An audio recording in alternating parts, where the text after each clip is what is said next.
O Ministério Público lançou ontem uma campanha de incentivo ao voto dos idosos. A promotoria especializada no assunto promoveu uma caminhada que contou com a participação de muita gente que não é obrigada, mas faz questão de votar.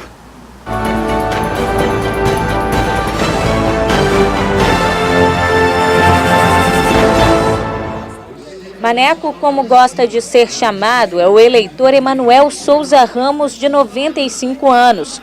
O idoso, mesmo não sendo mais obrigado a votar por causa da idade, não abre mão de exercer a cidadania. Eu comecei a votar aos 18 anos e até hoje, e até o último momento eu votarei, se Deus quiser.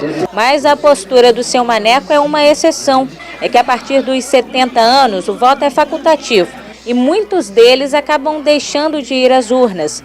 Na última eleição, dos quase 700 mil idosos maranhenses, cerca de 70% não votou. Nós temos mais de 18% da população brasileira que é idoso, desse segmento importante, pessoas conscientes, portanto, com todo o know-how para fazer a boa escolha e decidir uma eleição. O Brasil já tem mais de 27 milhões de eleitores idosos. No Maranhão, o voto é facultativo para 300.901. Independente da idade, todos nós somos cidadãos. Então é importante se trabalhar essa perspectiva de discussão, de reflexão sobre a importância do voto de quem tem experiência e quem tem toda uma história de vida e de luta na nossa sociedade. Para conscientizar a melhor idade a exercer a cidadania, a Promotoria do Idoso realizou uma caminhada no centro de São Luís. A cada passo, com muita alegria, os próprios idosos convocavam não só os maiores de 60 anos,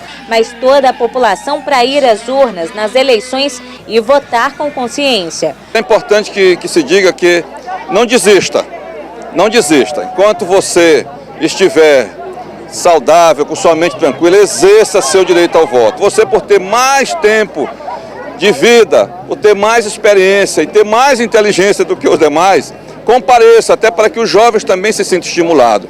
Assim como não deixa de votar quem não perdeu a oportunidade de participar da caminhada foi seu Maneco. Sabe o motivo desse envolvimento todo com as eleições?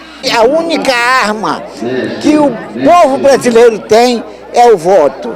E por isso eu me debato para que todos votem e votem com consciência.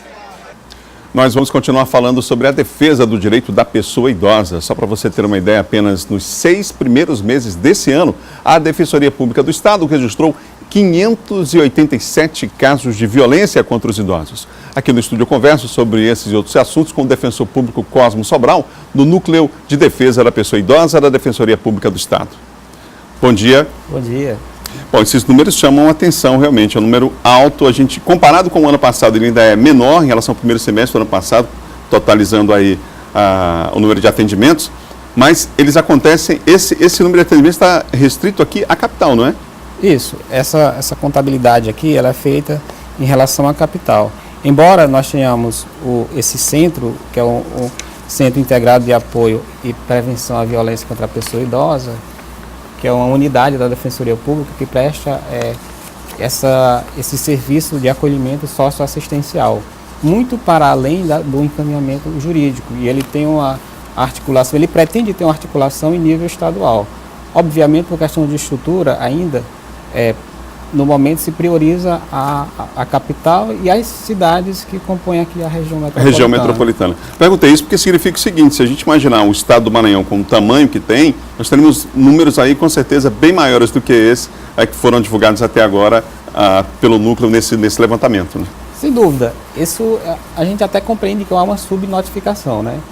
Porque existem várias formas de o poder público, dos órgãos que fazem o controle social, tomar conhecimento disso. A Defensoria é um deles, mas um dos principais é o Disque 100, por exemplo, cai lá direto na Presidência da República, eles repassam para nós. Pode tomar conhecimento através de denúncias, de reclamações na Delegacia do Idoso, no próprio Ministério Público. Existem órgãos da sociedade civil que estão articulados nessa rede nacional de defesa da pessoa idosa, e que também levam ao conhecimento da Defensoria determinadas demandas, certo? Então, o que compreendemos? Embora seja um número alto, mas nós temos a impressão de que esse número é ainda bem menor do que a realidade.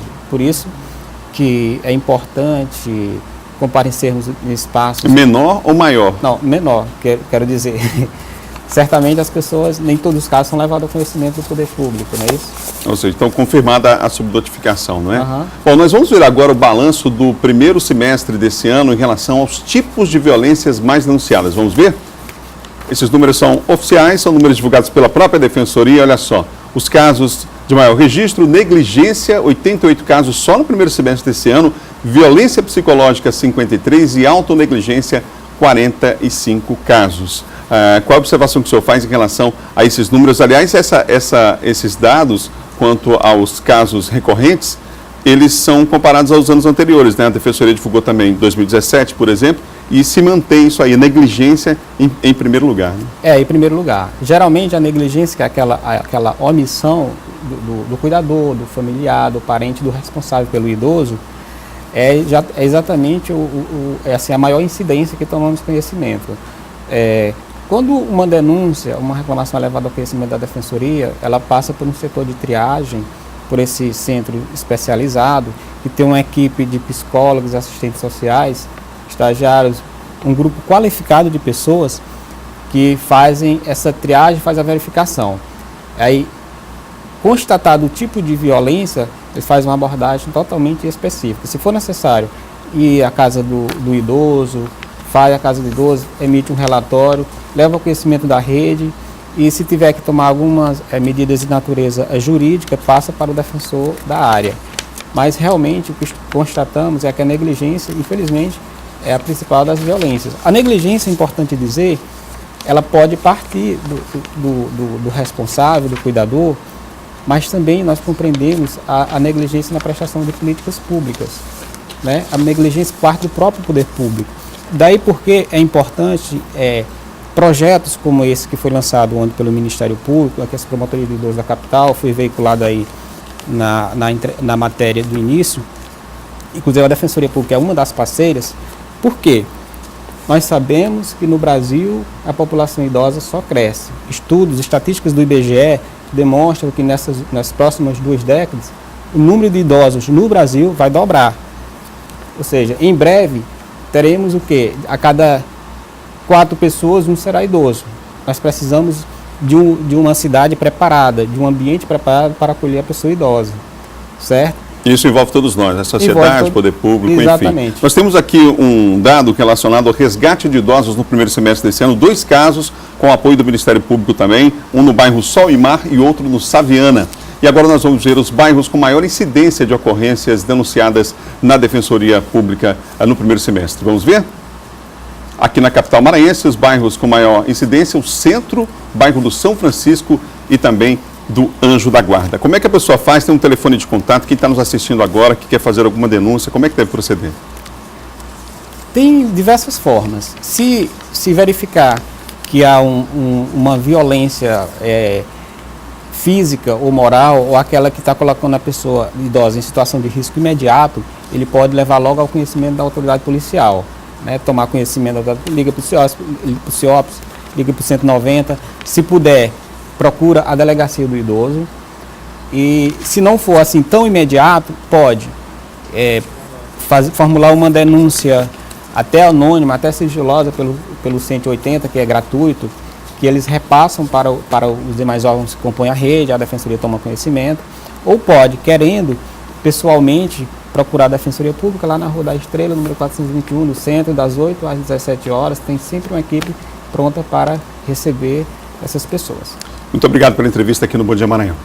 De nada, nós temos uma satisfação em comparecer a espaços como esse, colocando a Defensoria Pública sempre à disposição da comunidade. Obrigado mais uma vez.